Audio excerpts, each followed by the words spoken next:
Assalamualaikum warahmatullahi wabarakatuh. Sahabat muslimin dan muslimat, terima kasih atas kesetiaannya dengan channel Utam TV.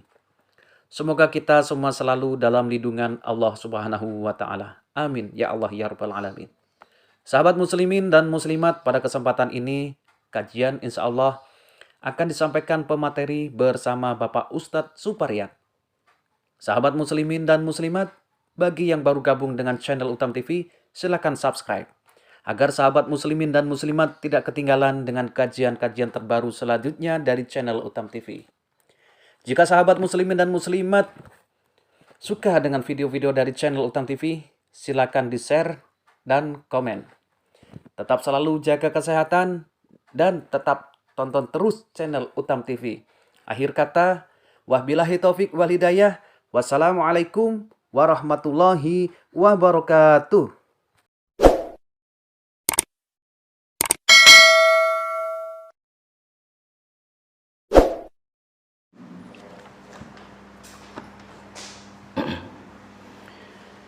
Bismillahirrahmanirrahim. Assalamualaikum warahmatullahi wabarakatuh.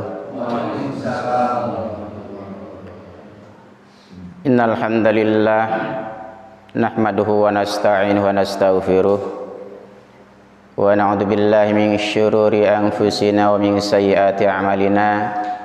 May yahdihillahu fala mudhillalah wa may yudlil fala hadiyalah.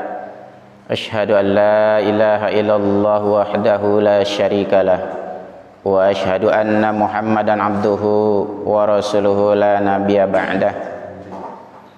Allahumma shalli wa sallim ala nabiyyina Muhammadin sallallahu alaihi wasallam wa ala alihi wa ashabihi wa man tabi'ahum bi ihsanin ila yaumiddin.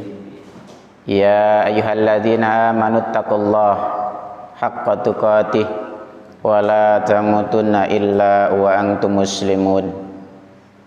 Ya ayuhan nasu taqu rabbakumul ladzi khalaqakum min nafsin wahidah wa khalaqa minha zawjaha wa basa minhuma rijalan katsiran wa nisaa wattaqullaha alladzi tasaaluna bihi wal arham innallaha kana 'alaikum raqiba.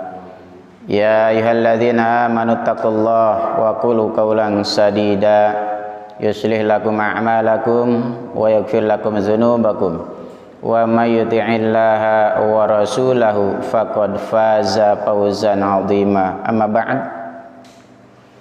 fa inna asdaqal hadithi kitabullah wa khairal hadi Muhammadin sallallahu alaihi wasallam wa syarrul umuri muhdatsatuha wa kullu muhdatsatin bid'ah wa kullu bid'atin dhalalah wa kullu dhalalatin finnar.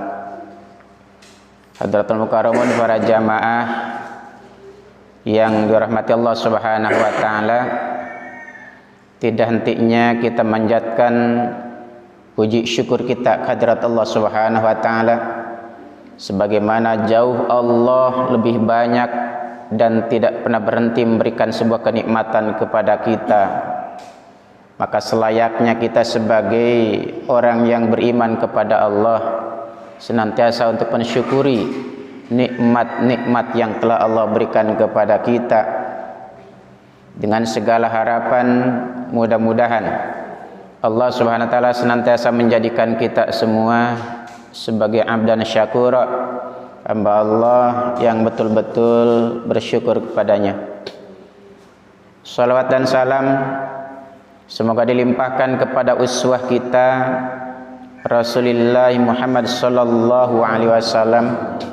Semoga pula disampaikan kepada para keluarganya, para sahabatnya, para tabi'in, tabi'in, termasuk kepada kita semua yang senantiasa iltizam, yang senantiasa istiqamah untuk menghidupkan, untuk menegakkan dan menjalankan sunnah-sunnahnya di tengah-tengah merebaknya orang-orang yang inkar terhadap sunnah-sunnah Rasulullah sallallahu alaihi wasallam. Mudah-mudahan Allah Subhanahu wa taala mengumpulkan kita semua kelak bersama kekasih kita Rasulullah sallallahu alaihi wasallam dalam naungan ridha Allah Subhanahu wa taala kelak di yaumil jaza. Ikhwatal iman rahimakallah, pada kesempatan pagi hari ini insyaallah kita akan membahas kemunkaran yang sering terjadi pada saat ini, yang tidak lagi dianggap sebagai kemunkaran. Jadi banyak kemunkaran yang nyaris tidak dinyatakan sebagai kemunkaran. Sensitivitas terhadap kemunkaran sudah hilang. Dan ini banyak terjadi di kalangan masyarakat kita, dari kalangan bawah sampai kalangan atas. Bahkan banyak dari orang-orang yang konon mereka dinyatakan sebagai orang yang tahu tentang urusan agama, tapi mereka justru memberikan contoh yang kurang tepat terhadap warga masyarakat. Maka kita sebagai orang yang beriman mesti memahami apa kemunkaran, kemaksiatan yang hari ini sering terjadi tetapi nyaris tidak dianggap sebagai dosa dan maksiat. Salah satu kemunkaran, kemaksiatan yang hari ini hampir tidak dianggap sebagai dosa dan maksiat adalah berjabatan tangan antara laki-laki dengan perempuan yang tidak hak, yang tidak halal untuk dijabat, untuk disentuh.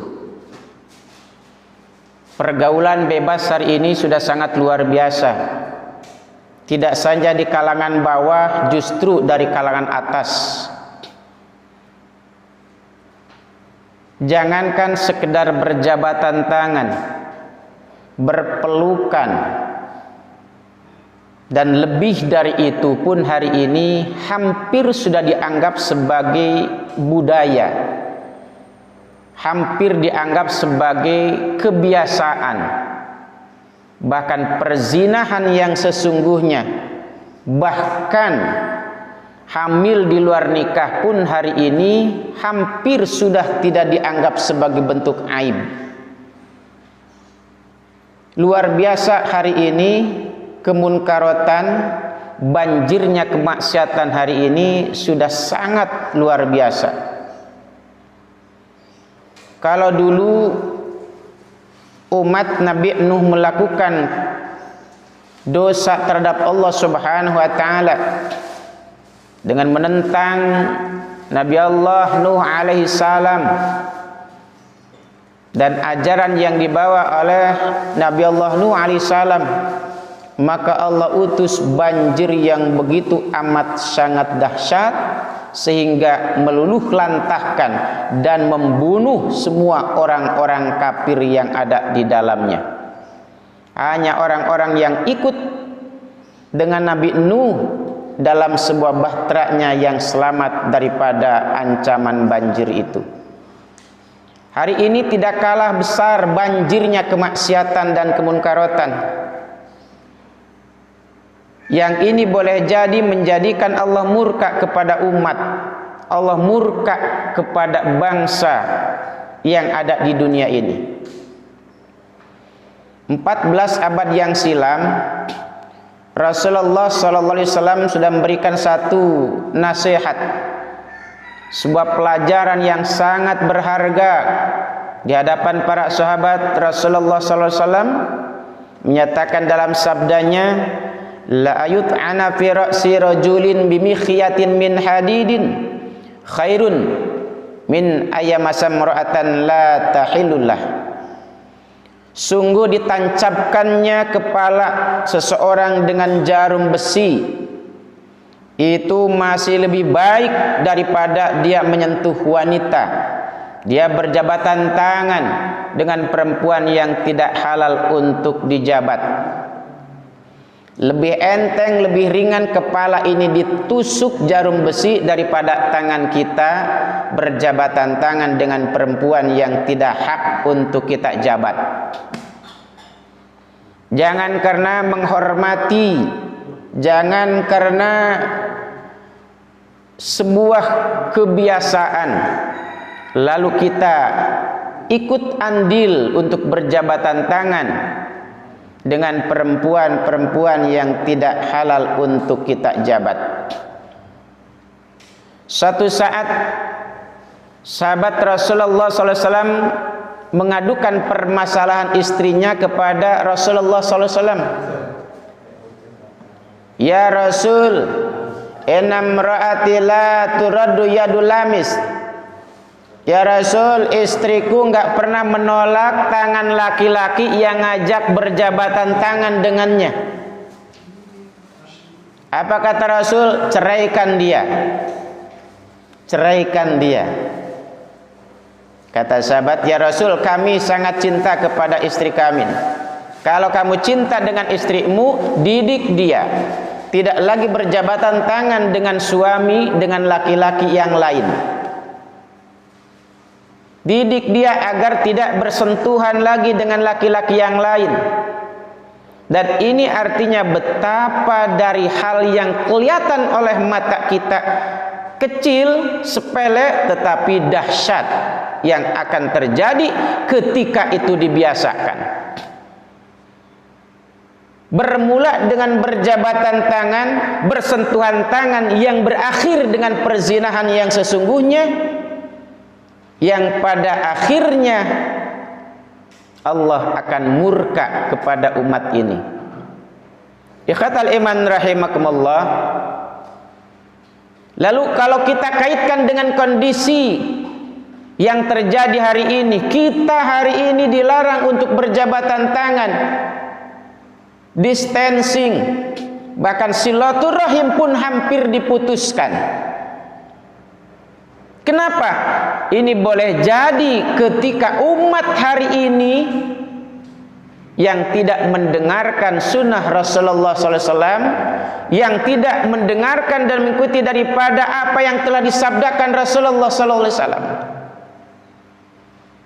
Kalau Rasul sudah menyatakan kita dilarang berjabatan tangan dengan perempuan yang tidak hak untuk kita jabat, kenapa harus dan masih berjabatan tangan? Dan ketika itu tidak didengar, Allah utus makhluk yang tidak kelihatan oleh mata kita, yang menakutkan dan menggemparkan umat hari ini. Akhirnya kita tidak lagi berjabatan tangan. Jangankan dengan perempuan, dengan laki-laki saja kita mikir-mikir lagi untuk berjabatan tangan. Ini ikhwatal iman rahimakumullah.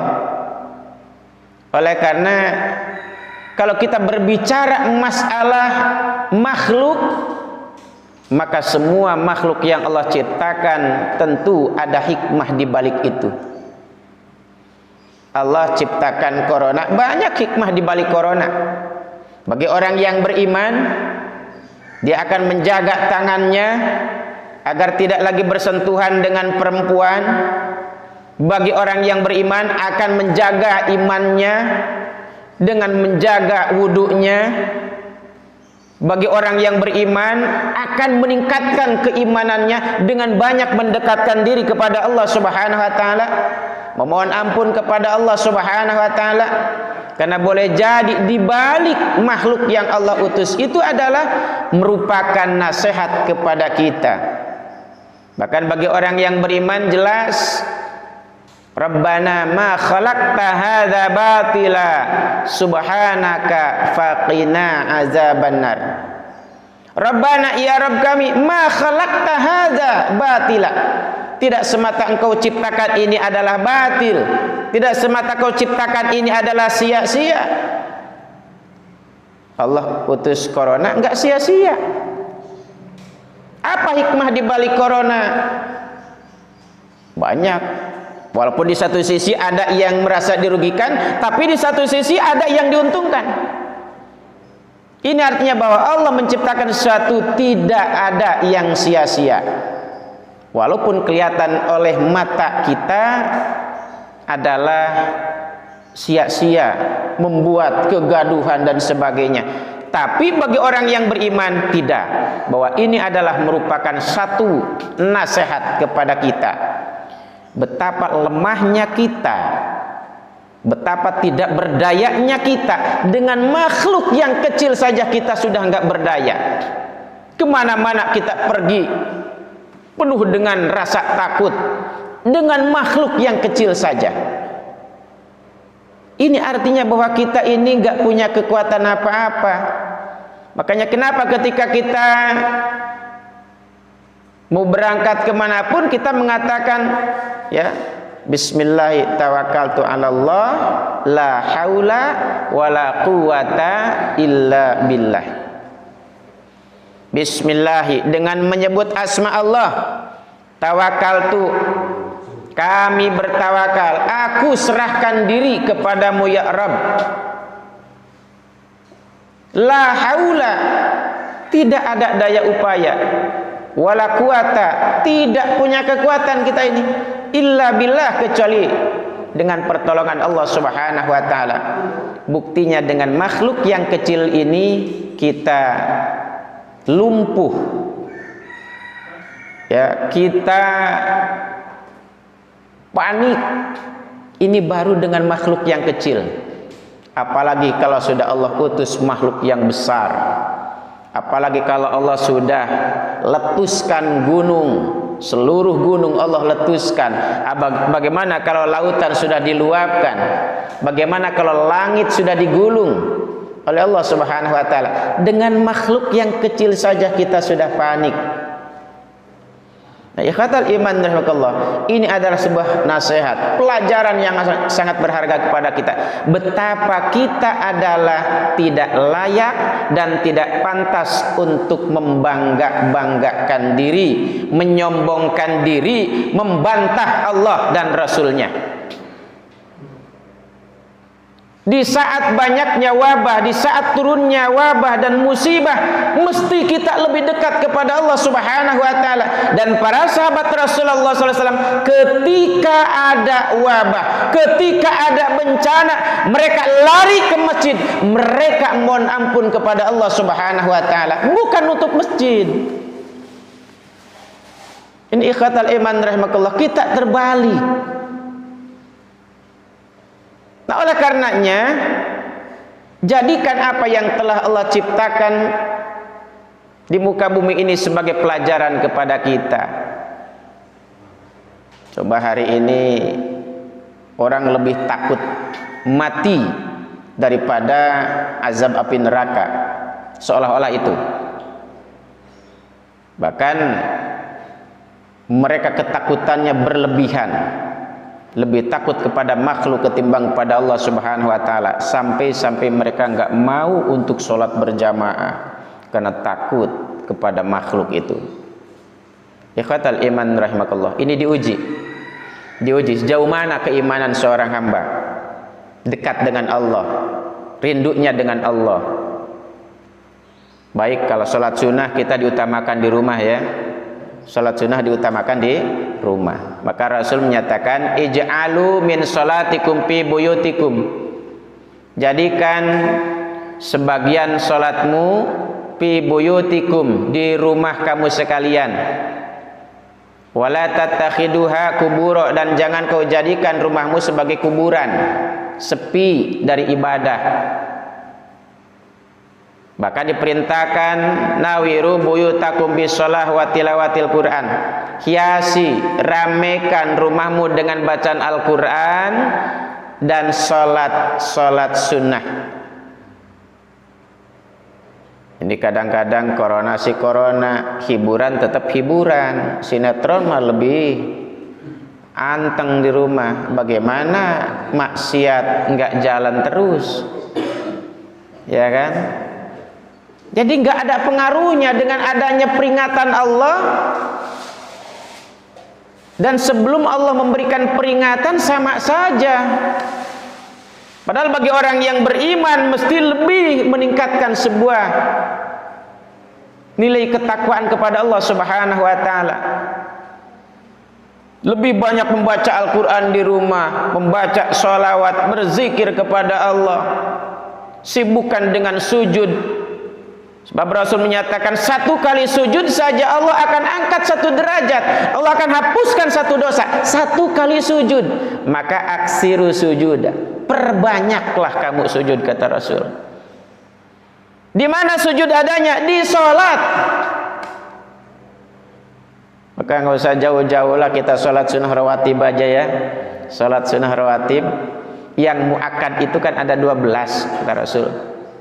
Ya, 4 rakaat sebelum duhur, 2 rakaat sesudah duhur, 2 rakaat sesudah maghrib, 2 rakaat sesudah isya, 2 rakaat sebelum subuh.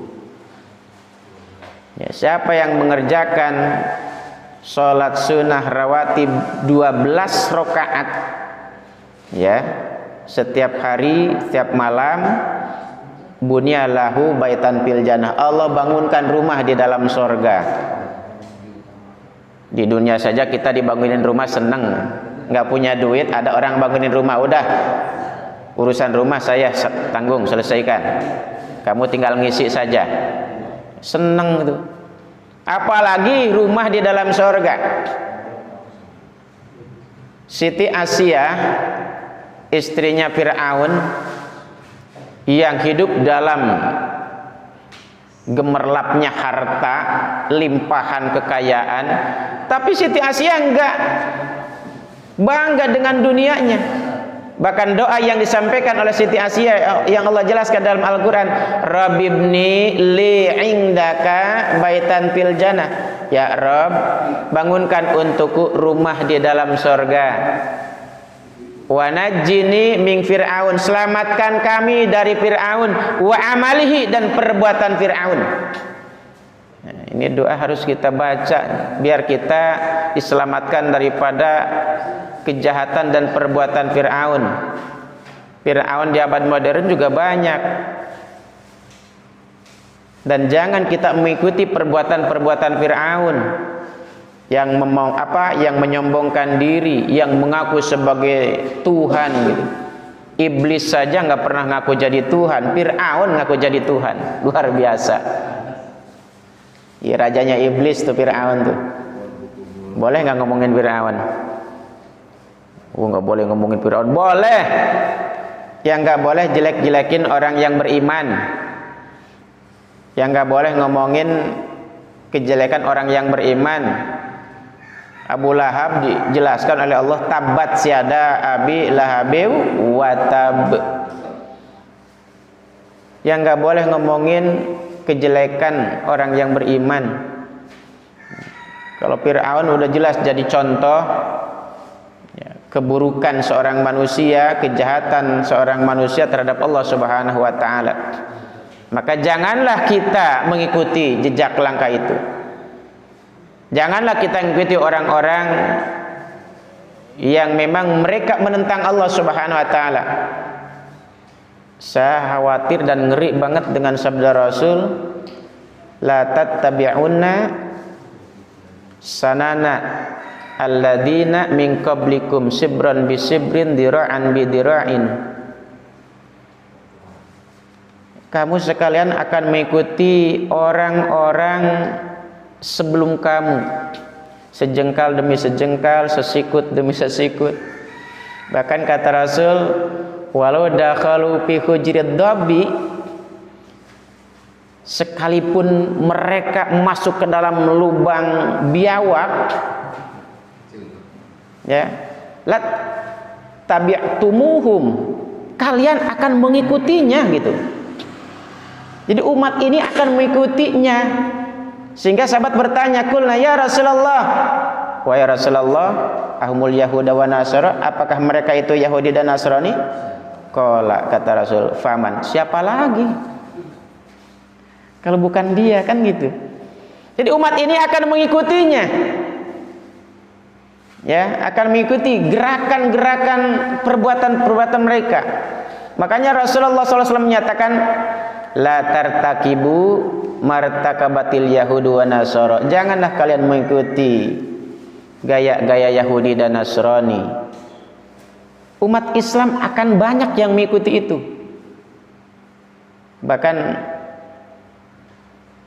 sholat saja hari ini banyak yang mengikuti gaya-gaya mereka gitu, dijarangkan. Kalau sudah pakai masker kenapa dijarangkan?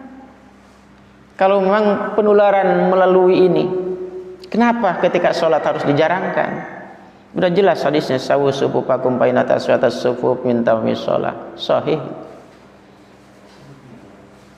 Kalau sudah pakai masker, usah dijarangkan. Ini udah pakai masker, dijarangkan pula. Ada 2 sunnah yang ditinggalkan. Lalu ngikutin siapa kita? Ngikutin siapa kita? Nah, ini yang dikhawatirkan. Kamu sekalian akan mengikuti mereka. Jadi kamu itu kita ini. Kita ini. Kata Rasul, kalian akan mengikutinya. Sekalipun mereka masuk ke dalam lubang biawak, kalian akan ikut juga gitu. Luar biasa gitu. Maka sedih ketika ada hari ini yang mengatasnamakan syahid, ya, mengatasnamakan syahid, padahal syahid ini akan syahid akhirat. Orang yang kena corona kan syahid akhirat, bukan syahid dunia. Akhirat mesti dimandikan lah. Kemarin tuh kan di mana, di Pasar Meong, begitu dibuka petinya, bajunya masih baju. Ketika dirawat, pempesnya belum dibuka, boro-boro dimandiin. Kan ngeri kalau sudah begitu. Ya, ngeri kalau sudah begitu. Bahkan nggak dikasih kain kapan, dikasih plastik doang, dibungkus kayak bungkus ikan gitu. Kok disamakan dengan ikan teri gitu. Nah, ini ikhwatal iman rahimakumullah. Ya, akibat apa? Ketakutan yang berlebihan sehingga dimanfaatkan oleh orang-orang yang tidak bertanggung jawab. Dan ini adalah sudah terjadi saat ini. Ikhwatal iman rahimakumullah. Maka Rasulullah SAW menyatakan, man tasyabbah biqaumin fahuwa minhum. Siapa yang menyerupai satu kaum, dia bagian daripada kaum itu. Khawatir hari ini KTP-nya Islam, tetapi gayanya Yahudi dan Nasrani. Ngeri. Ikhwatal iman rahimakumullah. Yang pertama. Yang kedua, kemunkaran yang hari ini dianggap sebagai satu hal yang biasa. Yang disabdakan Rasulullah sallallahu alaihi wasallam, la yakunanna min ummati aqwamun yastahilluna al-hirra wal harira wal khamra wal ma'azif. Kata Rasul, akan ada di antara umatku orang yang menghalalkan perzinahan. Maka muncul kan Syiah yang menghalalkan zina. Istri boleh punya suami lebih dari 1. Dan hari ini sudah terjadi. Ya. Dulu di Wanaherang ada tuh. Ya, istri punya 2 suami. Di Wanaherang ada istri punya 2 suami. Bahkan ketika ada muncul kiai poligami, diprotes. Bahkan yang paling keras protesnya adalah para selebritis. Poligami no katanya, poliandri yes. Kan sinting gitu. Poligami yang jelas silahkan saja kalau memang syaratnya kan gitu kan, penuhi gitu kan. Tapi udah kalau jelas poliandri udah jelas dilarang dalam agama. Istri punya suami 2. Ketika hamil anak siapa ini? Binnya bin siapa? Iya kan? Tapi kalau suami punya istri 4, istri yang keempat-empatnya dia punya anak, jelas binnya. Bin Fulan, karena suaminya 1 gitu. Jadi hari ini sudah aneh. Sudah aneh. Agama hampir tidak dipakai. Bahkan agama hari ini sudah dianggap sebagai candu. penghalang laju kemajuan teknologi, laju kemajuan perekonomian. Susah pakai agama katanya. Wallahu a'lam. Nauzubillah min dalik. Ini banyak orang-orang yang hari ini menyesatkan, ya, menyesatkan. Mereka menggiring umat Islam agar menjadi umat-umat yang sesat. Mereka halalkan perzinahan. Ada nikah mut'ah, nikah kontrak, udah jelas haram. Dan ini dilakukan oleh orang-orang Syiah gitu. Dan di Indonesia sudah banyak orang itu. Ya. Nikah kontrak. Ya, kalau nikah kontrak kan statusnya yang punya duit boleh nanti nikah di mana-mana, lebih dari 10 juga nanti. Nah, maka ikhwatal iman rahimakumullah, akan ada umat yang seperti itu kata Rasul. Yastahilunal hirra. Ya, dia menghalalkan tentang perzinahan. Ya. Maka hari ini orang yang zina itu sudah lagi tidak merasa dosa. Ya, apalagi tadi cuma jabatan tangan. Zina dianggap biasa, bahkan hamil di luar nikah sudah dijadikan kebanggaan.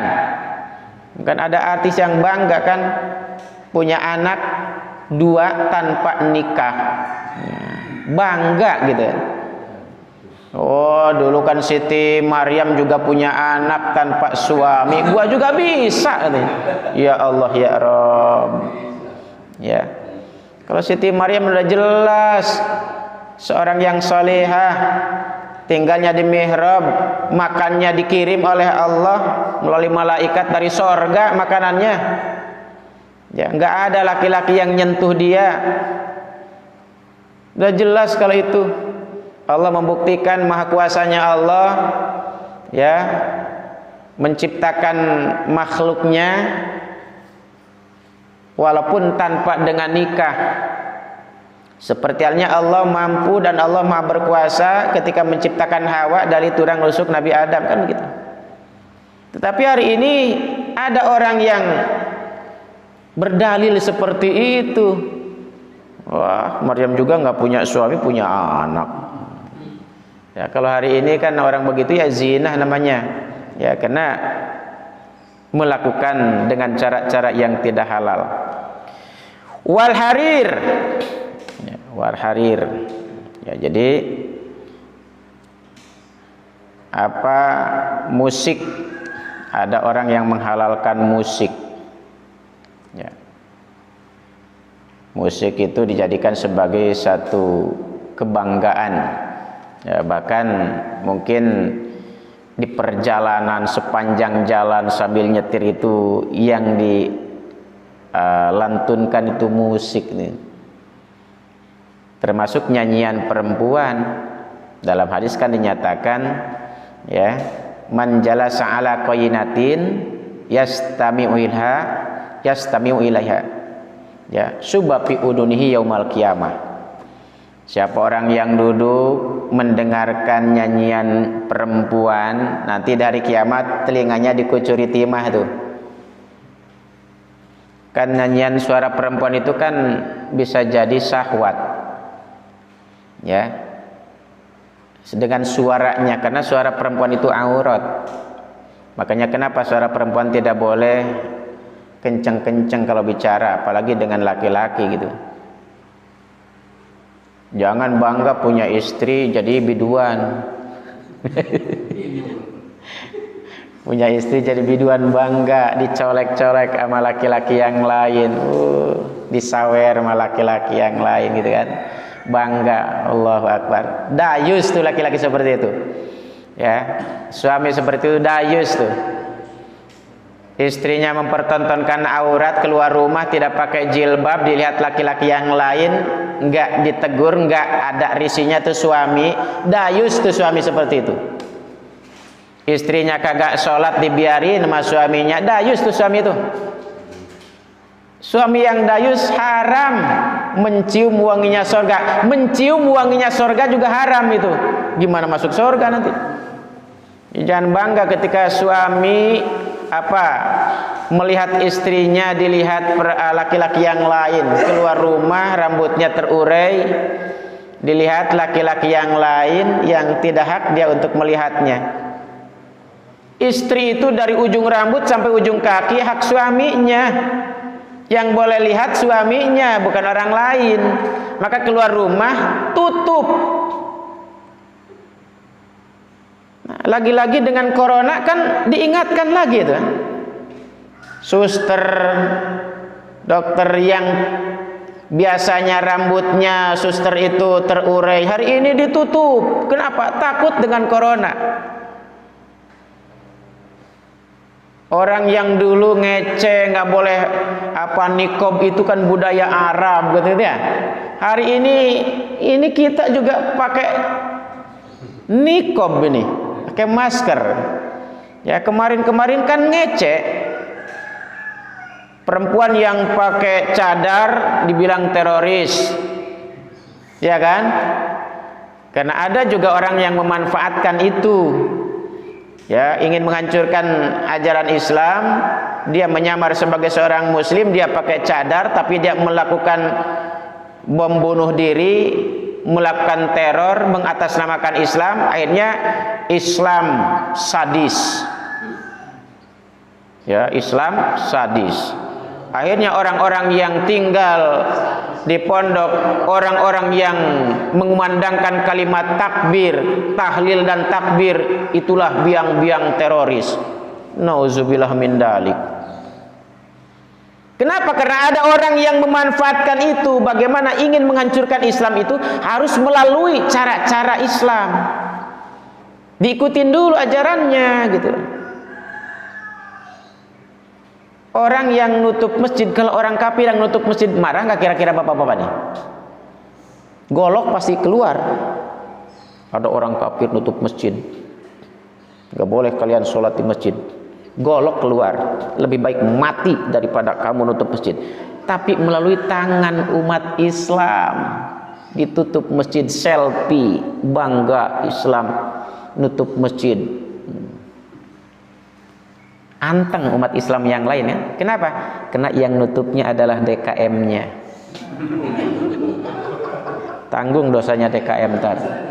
Hati-hati ya. Sudah jelas ayat Al-Qur'an tuh Al-Baqarah 114 ya. Wa man azlamu mimman mana'a masajidallah ayudhkara fi ismuhu wa sa'a fi kharabiha. Siapa yang lebih dolim daripada orang yang menghalangi orang lain untuk menyebut asma Allah di dalam masjid. Al-Baqarah 114. Di ujungnya apa? Lahum fid dunya khizyun. Mereka di dunia akan dihinakan. Wa fil akhirati adzabun adzim. Di akhirat dia akan mendapatkan azab yang amat dahsyat. Nauzubillah min dalik. Ada banyak wabah mestinya lari ke masjid. Taubat mohon ampun kepada Allah. Emang siapa yang bisa meredakan, yang bisa menyelesaikan semua permasalahan? Hanya Allah. Mati-matian kita dengan mengikuti prokes, tapi Allah ditinggalkan. Allah enggak dipinta bantuannya. Tidak mungkin bisa. Nah, ya kata iman rahmatullah, Islam itu harus kedua-duanya pakai. Prokesnya dipergunakan, ya, protokol Allahnya dijalankan. Kedua-duanya jalan. Ya, dunia jalan, akhirat jalan. Kan gitu. Nah, ya kata iman rahmatullah. Kembali. Jadi ada nanti orang yang menghalalkan musik sehingga di rumahnya siang malam musik aja gitu kan. Ya. Bukannya ayat Al-Quran yang diputar tuh murotal. Banyak kan yang terjadi seperti itu, bahkan mengganggu tetangganya. Ya, lewat tetangga yang ini masih kedengaran juga. Tuh. Wallahu a'lam. Kalau ada seperti itu seperti apa nanti? Ya. Selanjutnya wala khamr. Akan muncul orang-orang yang menghalalkan khamr. Ada nggak di negara kita yang melegalkan khamr? Kalau nggak diprotes oleh umat Islam, di Indonesia akan dilegalkan khamr. Tuh, apa yang terjadi ketika gubernurnya mereka melegalkan khamr, Allah utus bencana banjir yang besar, hancur dia, nantang Allah. Ini khamr mau dihalalkan, alasannya apa? Oh gede, keuntungannya besar, nggak dipikirkan dampaknya akan jauh lebih besar daripada keuntungannya. Udah jelas Al-Quran mengharamkan khamr, mau dilegalkan di Indonesia. Padahal Indonesia mayoritas Muslim. Ada juga umpamanya tetangga yang jualan khamr, nauzubillah min dzalik, dilaknat nanti. Kan ada 10 yang dilaknat dengan khamr. Yang membuat khamr, yang mengirimnya, yang menjualnya, yang memesannya, yang minumnya, yang memakan hasilnya, ya, bahkan yang menuangkannya ke dalam gelasnya, dilaknat semua itu. Bagaimana mau berkah? Dicabut keberkahan dari kampung itu kalau di kampung itu ada orang yang menjual khamr. Di Merbabu kalau ada warung yang jual khamr, hilang keberkahan kampung ini. Apa keberkahannya? Boleh jadi kampung ini adalah tidak aman, anak-anaknya nanti tidak soleh, tidak soleha, banyak nanti bentuk ketidakberkahan itu. Hidup merasa resah, uang banyak tapi nggak pernah tenang, nggak berkah itu. Bahkan apalagi kalau kita lihat hadis, ya, yang dalam kitab Nashihul Ibad dijelaskan, sayati ala umati zaman yafirunal ulama wal fuqaha, akan datang di akhir zaman ini umat meninggalkan, lari daripada ulama. Ada pengajian, ngapain tuh ngaji? Kuno. Lari dari ulama. Kenapa? Karena takut dinasihatin. Kok dinasihatin takut? Wal fuqaha, lari dari ahlul fikih. Bahkan belajar sekalipun dia belajar fikih bukan untuk diamalkan. Ini akhir zaman. Ya firunal ulama wal fuqaha. Kalau sudah lari dari ulama dan fuqaha, Allah akan uji dengan 3 ujian. Yang pertama, yarfa'ul barakata min kasbihim, Allah angkat keberkahan dari usahanya. Bukan tidak banyak keuntungannya, tapi enggak diberkahkan. Harta banyak yang tidak berkah, apa bawaannya? Maksiat. Diberikan sebagai kesombongan. Ya sombong, banyak harta sombong, macam-macam. Gua beli, lehermu lu berapa gitu. Masya Allah, lehermu berapa gitu.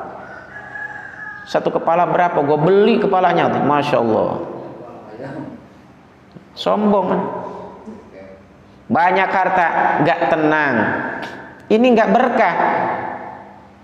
Harta yang berkah, yang mendatangkan keberkahan apa? Harta yang dipergunakan untuk kebaikan, sehingga tidak mengganggu ibadah kepada Allah.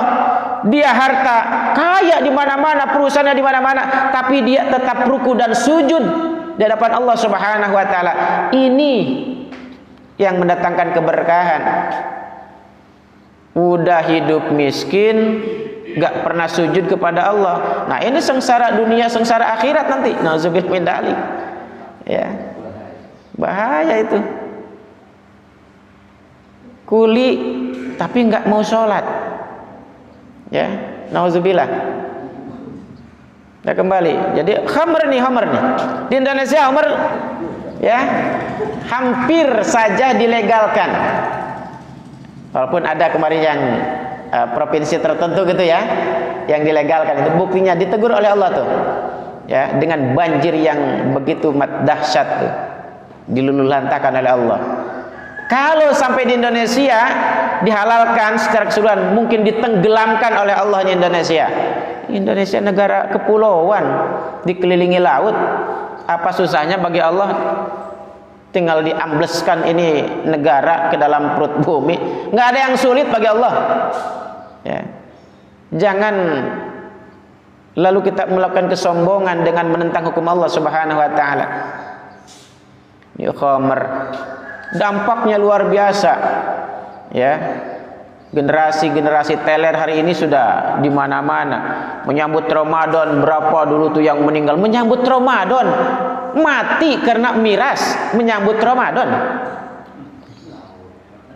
Majalengka dulu menyambut Idul Fitri, mati menyambut Idul Fitri dengan minuman keras. Subhanallah. Ini kan jelas nih. Ya. Dalam Al-Quran sudah jelas. Ya ayyuhalladzina amanu innamal khamru wal maisiru wal ansabu wal azlamu ridsum min amali syaitan fajtanibuhu la'allakum tuflihun. Ini jelas ayat Al-Quran. Ya. Wahai orang-orang yang beriman, innamal khamr. Diawali dengan kalimat inna, harfu taukid. Gak main-main Allah itu mengharamkannya. Di negara yang mayoritas muslim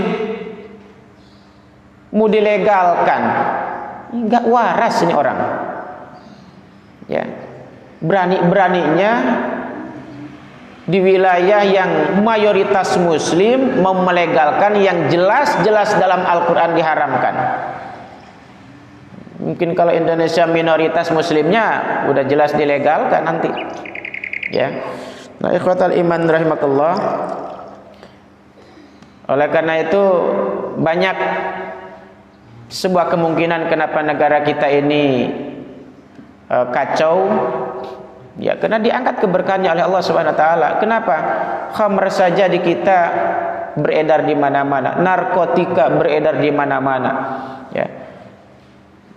Nah, maka mudah-mudahan kita tidak termasuk daripada orang-orang yang melegalkan apalagi untuk meminum ya minuman keras. Ya. Kemudian kalau kita lihat dalam hadis, apa diakibatkan dengan khamr ya? Al-khamru umul khawais, kan khamr ini adalah biangnya keburukan. Sehingga paman syaribaha lam tuqbal salatu arba'ina yauman. Siapa yang minum khamr itu enggak diterima salatnya tuh. Ya 40 hari. 40 hari. Jadi 40 hari enggak diterima salatnya. Kalau sebulan sekali minumnya habis salatnya setiap 40 hari itu. Ya, maka tinggalkan ya khamr karena itu tadi jangan sampai kita menghalalkan zina, jangan sampai kita menghalalkan baju sutra harir gitu kan. Ya, baju sutra itu untuk perempuan bukan untuk laki-laki ya. Untuk pakaian di akhirat nanti. Khamr wal ma'azib ya musik. Awas jangan sampai kita menjadi orang-orang yang ya gemar terhadap musik karena jelas ini adalah alat-alat syaitan yang tidak boleh sebagai orang yang beriman membanggakannya ya. Jadi paman syaribaha nih, siapa yang minum khamr lam tuqbal salatu arba'ina yauman. Jadi yang minum khamr itu 40 hari salatnya enggak diterima tuh. Fa'in mata wahya fi batnihi mata maitatan jahiliyatan. Kalau dia mati di dalam perutnya ada cairan khamr, tadi minum khamr mati kan berarti ada cairan khamr tuh di dalam perutnya tuh. Kata Rasul kana ya maitatan jahiliyatan, maka dia adalah matinya mati jahiliyah. Nauzubillah min dalik ya. Sehingga diancam mudminul khamr ka'abidil wasan. Orang yang mudawamah minum khamr dosanya dia seperti penyembah berhala.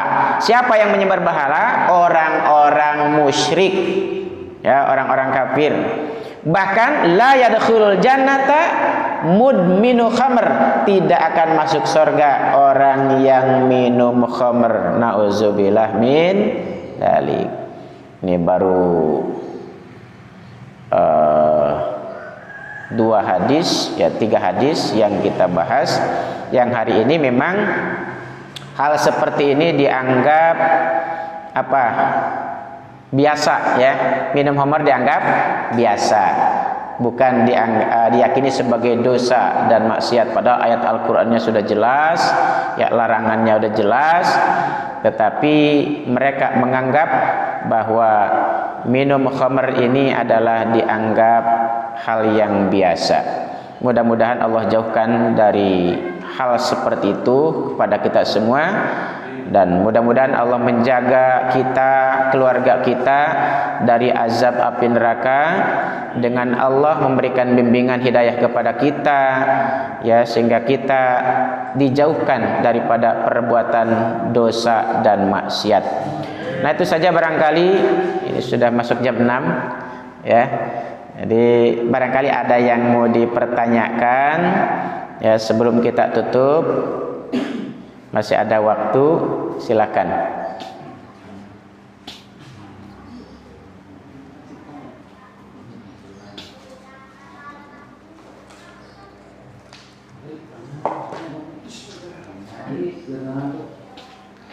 Ya, relax aja, relax kan. Udah selesai kan ini, udah selesai.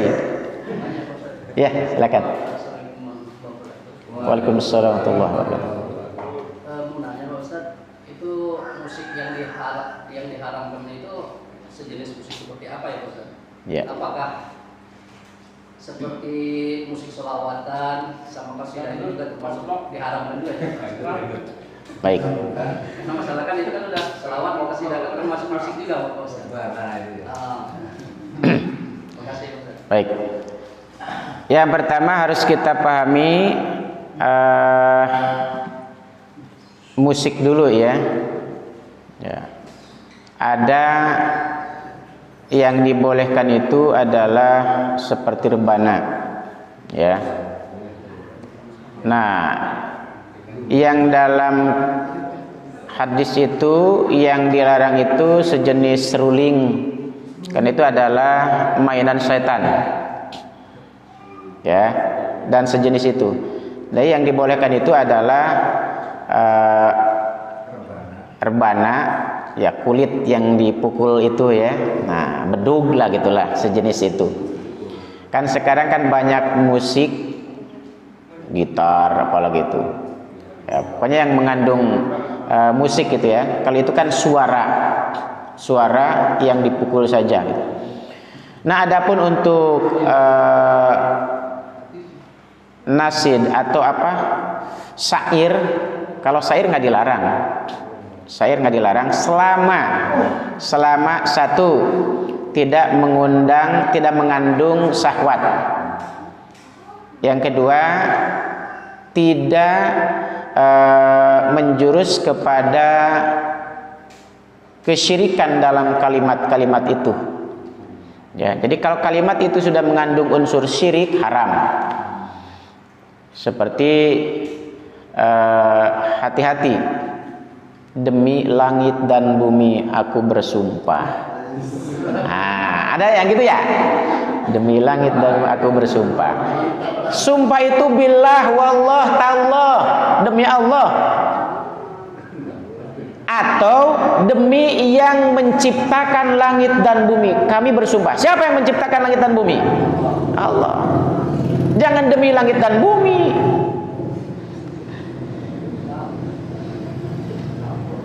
Itu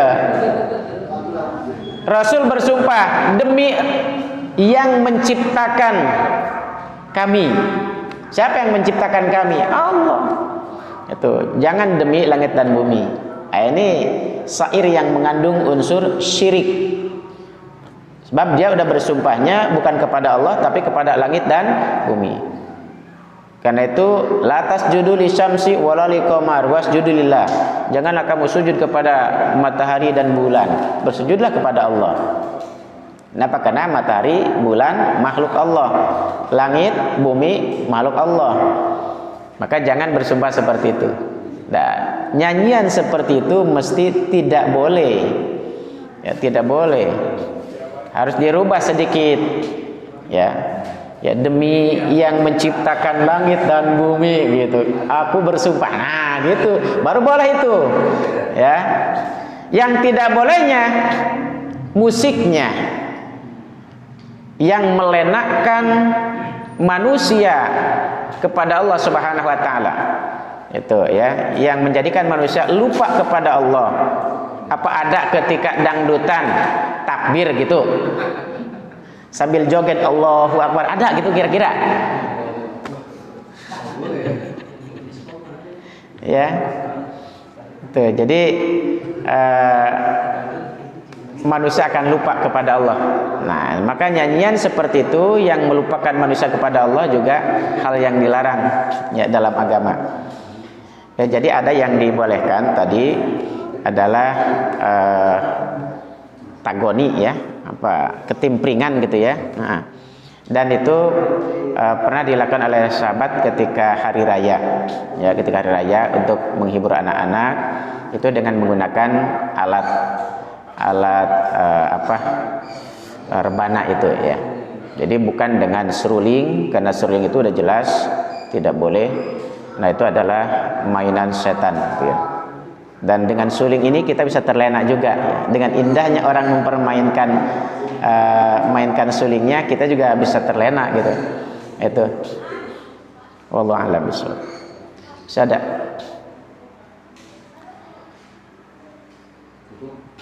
baik, kalau tidak ada ya sekali lagi mohon maaf bila ada kata-kata yang kurang berkenan, dan mudah-mudahan Allah SWT senantiasa mengampuni kehilapan, kesalahan kita semua.